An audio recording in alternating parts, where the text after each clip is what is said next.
Continuing once again in the First Global Revolution, we are in Chapter 9, and this is Part 2 of Agents of the Resolute. From their very infancy, human beings begin to learn by acting, participating, and experimenting, and not merely looking on passively. Even in early childhood, a human being is learning to be a protagonist rather than a spectator. It is in this active relationship with his human, natural, and physical environment, and solely in this relationship, that a person's freedom, independence, personality, and creativity will develop and reach their full level of development. It should be remembered, though, that to act positively does not imply the abolition of all rules or the rejection of restrictions. The education of every human being at any age must embrace multiple functions that mark out the learning process and guide it towards the immediate future with the following objectives: acquiring knowledge, structuring intelligence and developing the critical faculties, developing self-knowledge and awareness of one's gifts and limitations, learning to overcome undesirable impulses and destructive behavior, permanently awakening each person's creative and imaginative faculties, learning to play a responsible role in the life of society, learning to communicate with others, helping people to adapt and prepare for change, enabling each person to acquire a global view of the world, training people to become operational and capable of problem solving. In the world today, these last 4 points constitute the only way to prepare future adults to face the world of tomorrow, but they are still practically ignored in the classic educational processes. All kinds of more or less convincing reasons are invoked to explain this, from the overloaded curricula to the inadequate training of the teachers in quasi-unexplored fields. Some countries, such as France, introduce as compulsory a school subject which they call civic education. It seems obvious that world education as a subject, or better yet, introduction to the great world problems and the problematique, should henceforth be a compulsory subject in the education of children and adolescents. The role of the teacher to whom the future of the child is entrusted is one of the most noble of society and requires dedication and a sense of vocation. Yet many places the teacher is undervalued, underpaid, and given a relatively low status in society. The need to recruit minds and motivations of the highest quality into this profession demands a new social attitude on the part of the public and especially of parents.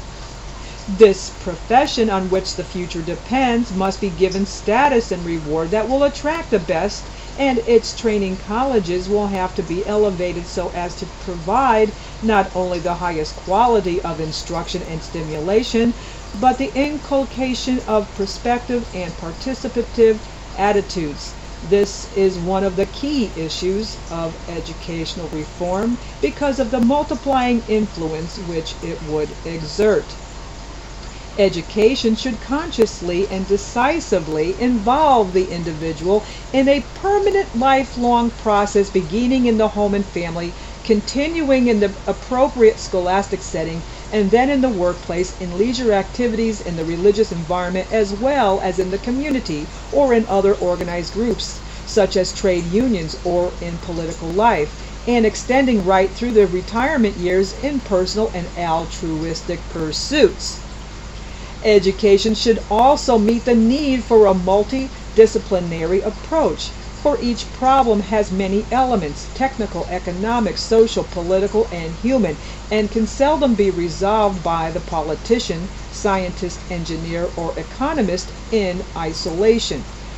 With the increasing interdependence of nations and the emergence of so many problems of global dimension, many disciplines have to be called simultaneously into play, yet multidisciplinary action is difficult to achieve, for society is organized essentially on the vertical basis. Government departments are grouped by sector. The policies of each are devised with only secondary consideration of their effects on the policies of the others.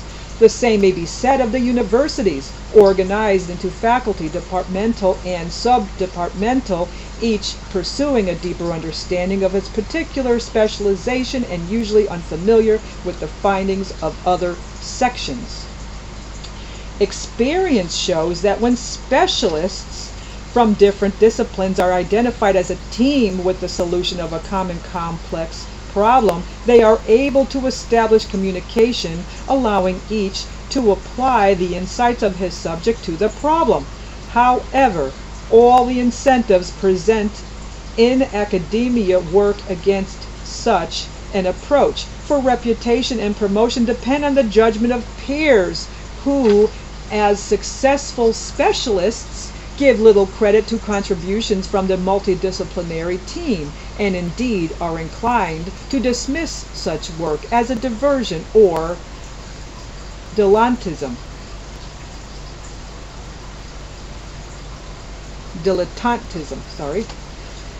The men and women of today and tomorrow who have been brought up to stand on certitudes must and shall increasingly have to observe the evolution of the world that surrounds them, to live in a world of complexity and uncertainty.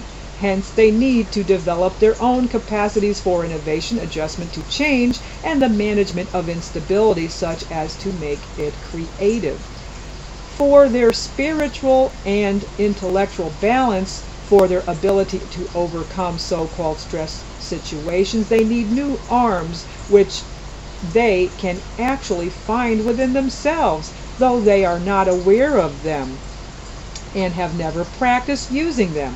They will have to resort to combinations that have been scorned for too long. The human being is a thinking reed, wrote Pascal. But that which is cerebral and intellectual in him cannot approach so mysterious a truth as reality unless it equally resorts to the apparently irrational, the intuitive, and the emotional, which are to a great extent the foundation of human relationships. The role of education is even more vital than we have imagined, but it will take much research and work to rethink the concept of education and enable it to open up to the dimensions of the coming times, such that the educators of today and tomorrow will be in a better position to discover the immensity and the nobility of their task, to lead the way to an evolution of the mind and behavior, and thus to give birth to the new, one and manifold civilization.